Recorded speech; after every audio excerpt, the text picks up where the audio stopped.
Do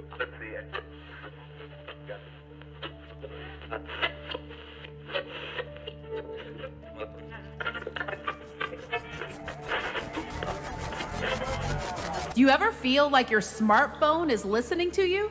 I was refilling prescriptions for hydrochlorothiazide and researching high blood sugar causes at the same time.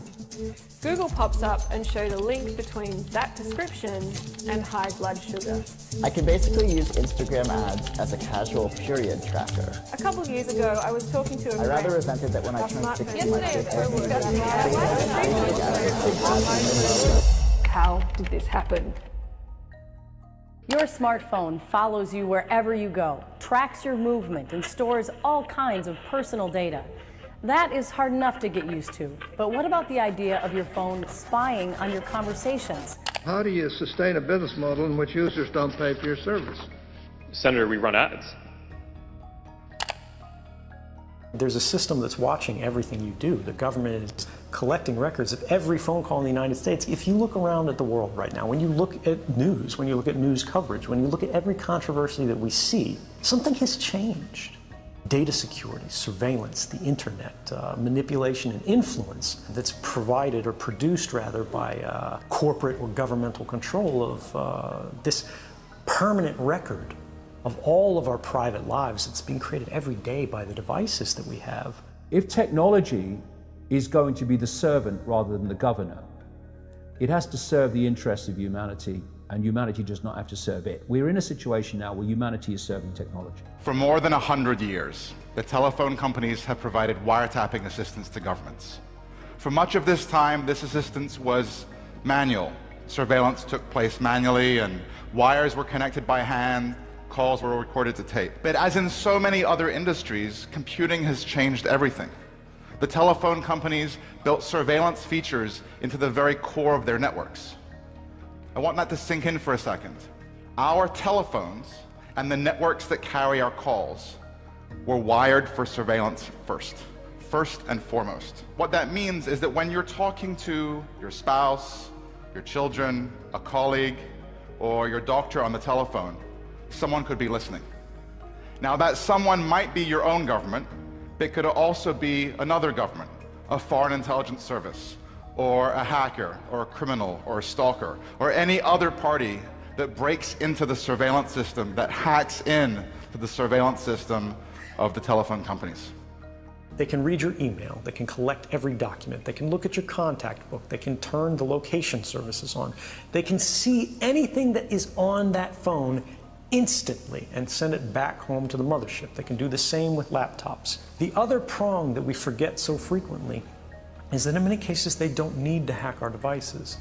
They can simply ask Google for a copy of our email box, because Google saves a copy of that. Everything that you ever typed into that search box, Google has a copy of.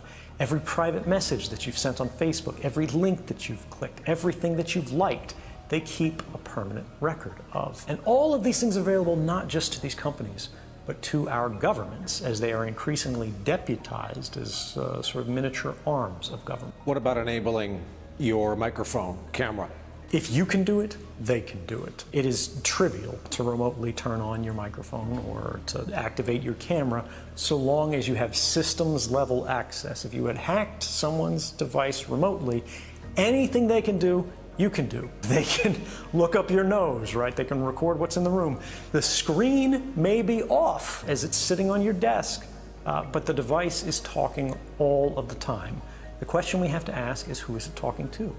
Even if your phone is not hacked, right now, you look at it, it's just sitting there on the charger.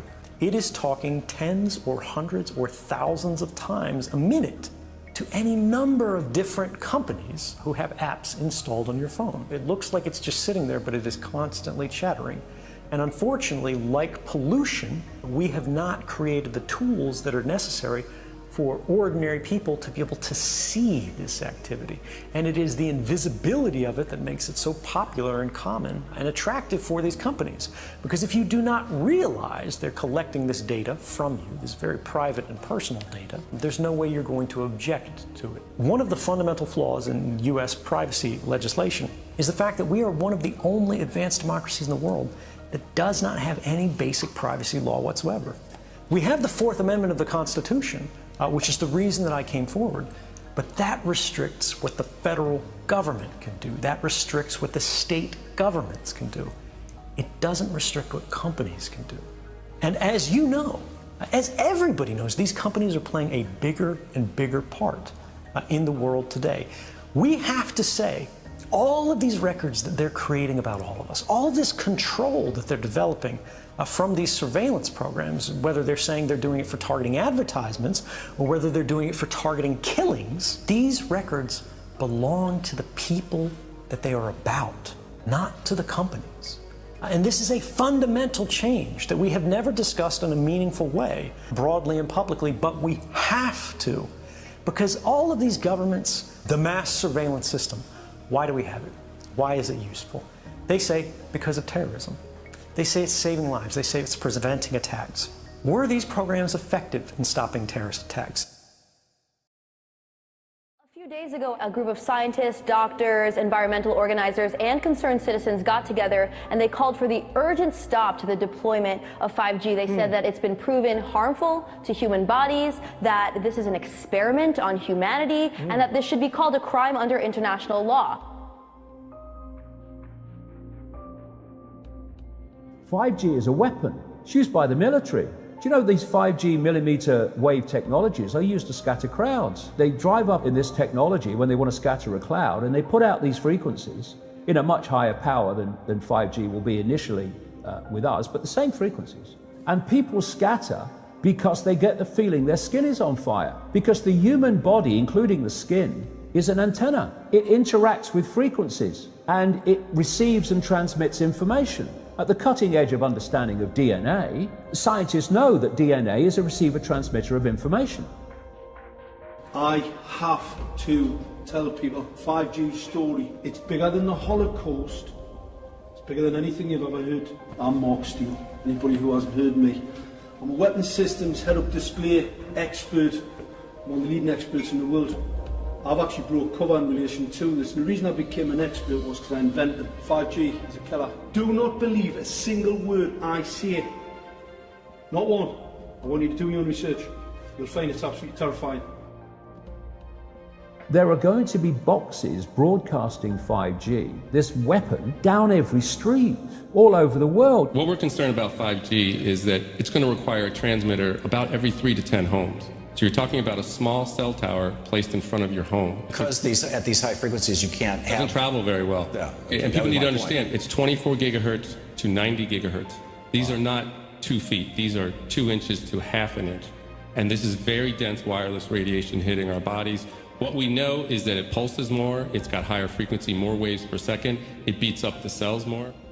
Let's talk about today's technology, what we have going on today. Your phone is constantly sending electromagnetic fields in and out of each other. Whether or not you're receiving a notification right now, all of our digital tech sends this data back and forth, right, using these invisible microwave radiation signals. That's today's tech. We have every cell tower, every router constantly pulsing with radiation, whether or not you're using it. Science shows that this causes DNA damage, cancer, among other things. But don't take my word for it. And that's just with 4G. That's just with today's technology. Before Correct. we get to 5G, right now you got some of it, but not that much. Wireless radiation has biological effects, period. These effects are seen in all life forms: plants, animals, insects, microbes. In humans, we have clear evidence of cancer now. There is no question. We have evidence of DNA damage, cardiomyopathy, which is the precursor of congestive heart failure, neuropsychiatric effects.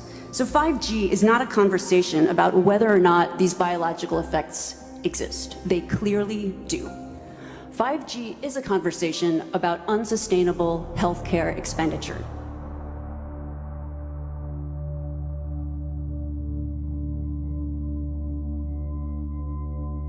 So we are electromagnetic, electrical organisms, transmitters and receivers of information. When our electromagnetic fields are in balance and harmony, we have health. We have psychological health and we have physical health. The reason that this technological society is causing so much psychological and, quote, physical disease is because these frequencies, technologically driven, and we live in this Wi-Fi world now and all the phone masts and all the rest of it, these technologically generated frequencies are scrambling the balance of the human electromagnetic electrical communication systems. And if you scramble them, you create a state of disharmony, dis-ease, which plays through to physical and mental, emotional, psychological dis-ease. And there's another point to this. The brain processes information electrically. It communicates with the cellular structure electrically, and it operates within a certain band of frequency. If you can broadcast frequencies carrying information, this technology has long been known, carrying information and perceptions within the frequency that the brain decodes information, the brain will decode those frequencies and will have those perceptions. You can influence people's perceptions externally by broadcasting these frequencies that we interact with, because we are antenna. Okay. Now, some decades ago, there was a guy who worked out the frequencies of different emotional states. This is long ago. I mean, it's very, very sophisticated now. So every thought, every emotional response is a frequency. It generates a frequency, and it is of itself a frequency. Hate is a frequency, and it's different to love. You know, when you are in a room and there's lots of aggression and conflict and hatred, you feel it. What do people say? Oh God, you can cut the atmosphere with a knife in there. That is because the frequencies of hate and conflict have been so generated, they have changed the electromagnetic field of the room. Okay, so 5G is going to be weaponized against us potentially. Yeah, but the point being that they worked out the frequencies of various emotions, including rage and what have you. And basically, they can play across a community these frequencies without anyone knowing, and it starts to have an effect, and it starts to build rage, it starts to build anger, and people might not realize why they're feeling it, they start to feel it. And then what they do is they trigger that with an event. Maybe some guy is attacked by the police or something, or somebody's arrested for something they didn't commit, and now there's the trigger. The blue touch paper's been lit of this manufactured frequency-driven rage, and you have mass riots and what have you, and people do things that they wouldn't normally do. And you can make people depressed. You know, the American military, they've admitted this. They have technology that fires frequencies at the enemy that basically breaks the enemy's spirit so they give up and put their weapons down. This is the technology we're dealing with. Now you take that into account and then you think of 5G. First of all, 5G doesn't travel well because of the nature of its frequency. So instead of big towers, as we have now, broadcasting these frequencies long distances, it won't do that. And it doesn't go through solid objects, what we call solid objects, very well either. So to overcome that, there are going to be boxes broadcasting 5G, this weapon, down every street, all over the world. You're talking phenomenal numbers of these boxes, broadcasting like on the lamp standard outside your children's bedroom and stuff, broadcasting this stuff. There's no way you'll be able to go where you'd be in a field of 5G. And another interesting thing, I don't know whether you've noticed this, but the story broke first of all in Sheffield, when the council started cutting down literally thousands and thousands and thousands of mature trees in urban streets. And there were big protests about it. You know, Sheffield claimed to be a green city, but all these mature trees were coming down, thousands of them. And my brother, he works as a call-out bus mechanic. So a bus will break down, they'll call him, we'll come down and fix it on the side of the road. So he's traveling all the time. And he's saying it's amazing how many mature trees are being cut down. Now, the worst nightmare of 5G in a street is mature trees, because it can't get through them. They don't want urban trees for 5G because it won't go through solid objects very well at all, and it doesn't travel far. So we're going to have this explosion of 5G transmitters, and then, going back to what I said earlier, and they've admitted this too, there's going to be like 20,000 satellites up there beaming 5G at the Earth. What is our exposure in a day? It's not one cell phone. It's cell phones, it's multiple wireless networks, it's smart meters, it's cell towers. It's this sandwich, and it all adds up. And this is a serious problem for occupational health, public safety, and personal safety. And I feel that it's irresponsible to be even talking about the Internet of Things and rolling out a new untested technology when we're not even measuring what are our current exposures from the current networks.